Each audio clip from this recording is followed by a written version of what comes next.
Welcome to another episode of Water and Ice Outdoors.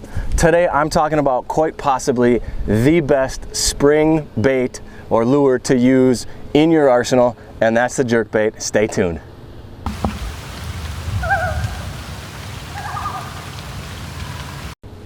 All right, gang, we're going to talk about probably my favorite lure to use pre-spawn and post-spawn, before the fish get on beds, when the water's still cold, and after some of those weeds have started to emerge on the weed lines. And that's the jerkbait. The reason I like the jerkbait so much is because it is so versatile. Instead of a crankbait or a chatterbait, you can slow jerkbaits down. They suspend. You want to get the suspending jerkbaits especially, but they suspend so you can pause them in the water and they'll stay at the same depth that you left it at. And then you can fish it at whatever speed you want. You can rip it really fast. You can twitch it, you know, 1 or 2 times, 30 seconds or a minute if it's especially cold. And we're going to get into all that today. I'm going to talk about speeds. I'm going to talk about different types of retrievals and how hard or how soft you should twitch the bait, and also which jerkbaits I like. And we're also going to have some underwater footage of these jerkbaits in action. So stay tuned. Personally, my favorite jerkbait is the Strike King KVD jerk. The bone color is probably my favorite. I also like this blueback chartreuse belly. And the reason I like this bait is it suspends right out of the box. You don't have to add any weight. You don't have to put bigger trebles on or extra O-rings to make it suspend. Right out of the box, it works great. And this also has one of the most erratic actions on a jerkbait that I've found so far. So that's my favorite. A lot of other people like Rapala. I've used the Rapala X-Wraps, the Shadow Wraps, and they're all very good. It's hard to find a bad jerkbait these days. Companies are making really good jerkbaits. They all catch fish depending on the situation, so you really can't go wrong, but that's the one I recommend. And I've also heard really good things about Megabass Vision 110s. Now, I've never used them, and they're extremely high-end. They are basically $25 a jerkbait, which is a little steep for me. I'll stick with my Strike Kings at about $9.99. So, but I've heard fantastic things about those, and people swear by them. So if you do have the cash and you do want to spend money on that really high-end jerkbait, I'd suggest go trying that out as well. And they also have super good color schemes too. So check those out, and now let's get fishing.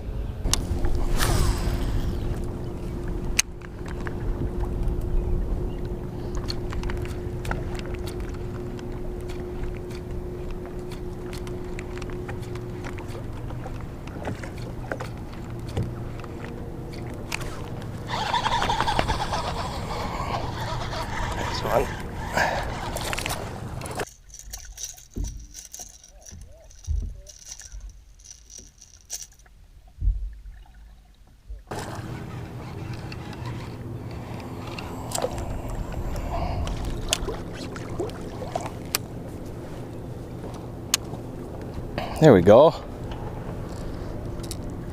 Not the size we want, but right species finally.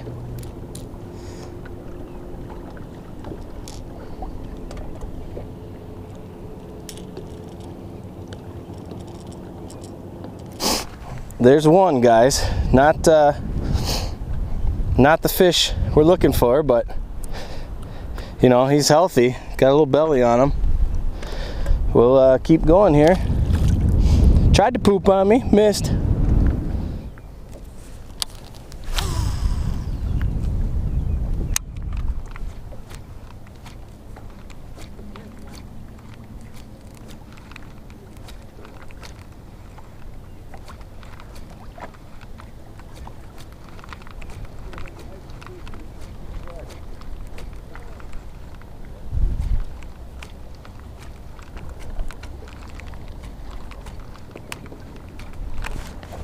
Another one. Oh, it's a good one. Oh, it's a good one. Oh, yeah. Oh, boy. Frickin' toad. Frickin' toad.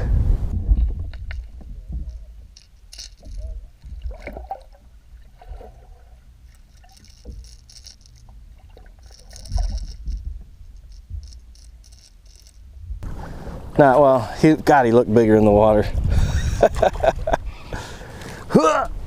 Oh yeah, it's a nice one. It's a nice one. Don't do it, don't do it.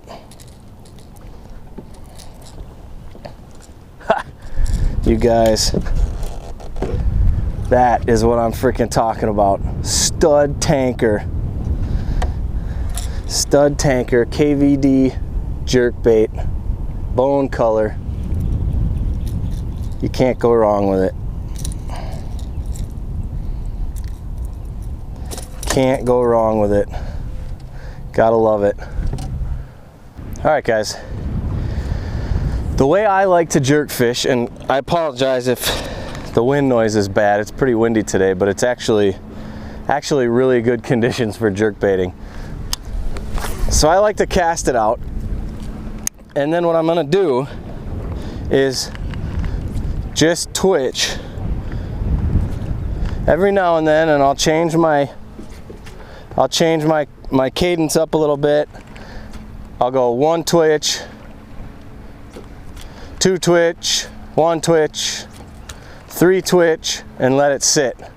Now, the other important thing, and the biggest tip that I've learned or taken away from jerkbaiting, and I watched this and read this from Kevin Van Dam, who's one of the best power fishermen out there.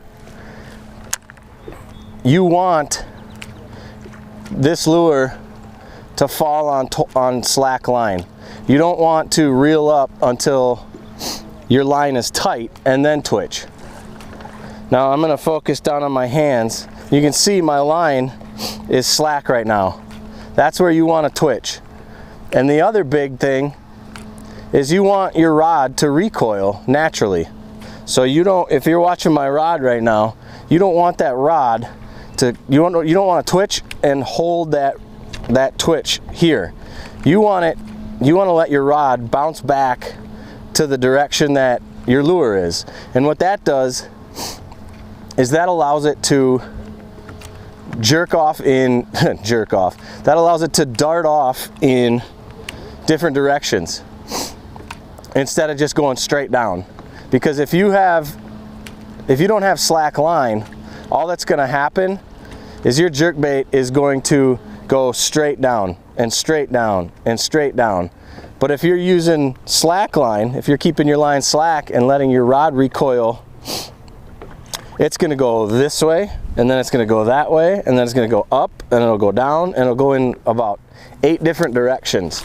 And that's the way I've found that I catch way more fish, I get more bites, and the lure, any lure you buy, it doesn't matter which brand of jerkbait, you're going to have more effective action by letting the rod tip bounce. As you can see, I'm pulling it tight, and then when I jerk, just till you feel it, just till you feel that resistance, and you let it come right back. And Kevin Van Dam actually says he points his rod back at where his lure is, just so he gets that full recoil.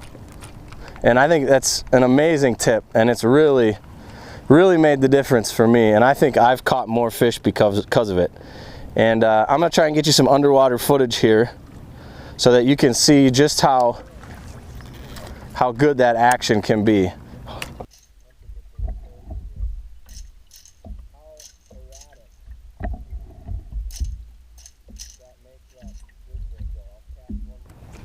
Speed is also pretty key in the early months, you know, early spring, late fall, depending on where you are. If you're in the south, winter. The colder the water, the slower you want to go. So if it's really cold, like 40s, 50s, we're at 63 right now. We just warmed up over the last week. But if you're in low 50s, high 40s, even low 40s, you're really going to want to let that bait sit. So, you know, twitch, and then just let it sit. And I'm talking, you know, 10, 15, 20 seconds if you can stand it. It's tough, but it'll catch you more fish in the cold if you do that. Now I've got footage from the last week or so that I can run here too. I'm hoping to get a few fish in the boat today doing this, but I don't have a ton of time, so if I don't, I've got some footage from over the last week or two that will roll here.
There's a fish.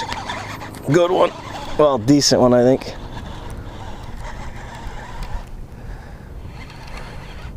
Yeah, it's a good one. It's a good one, guys. He's staying down. Oh yeah, it's a good one.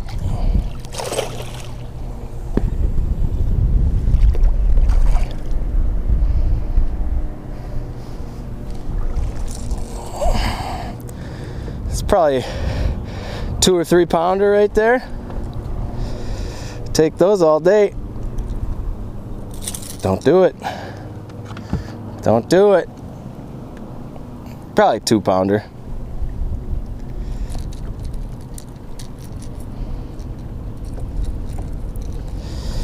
He wasn't going anywhere.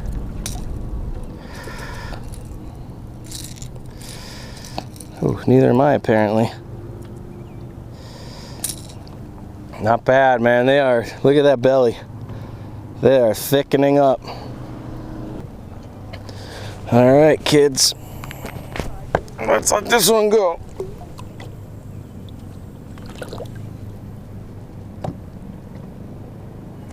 All right. Let's go get another.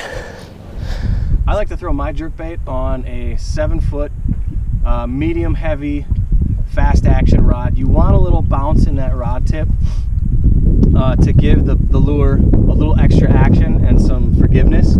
And I've got it on a Shimano Claris 7-foot medium heavy, like I said. And I like, some guys like really long rods to cast them out. Personally, I'm only 5'11". I like a little bit shorter rod, just so I'm not hitting the water or hitting my boat on my twitches. So a 7-foot is perfect for me. And then I have it on a the reel I have is a Daiwa Tatula CT. It's a 7:3:1, and it's just a perfect gear ratio to pick up line quickly, and